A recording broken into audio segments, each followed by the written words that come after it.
Hello friends, hi. My name is Gangadhar. क्या CDSL आपके portfolio में होना चाहिए?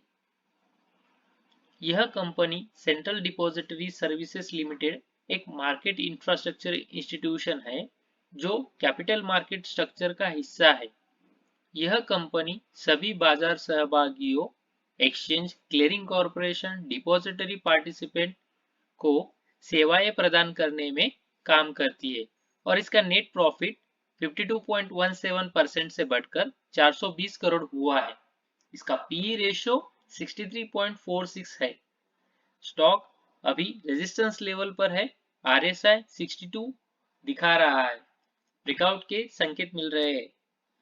मेरे हिसाब से यह स्टॉक शॉर्ट टर्म और लॉन्ग टर्म दोनों निवेश के लिए उपयुक्त हो सकता है, लेकिन याद रखें निवेश से पहले अपनी रिसर्च जरूर करें।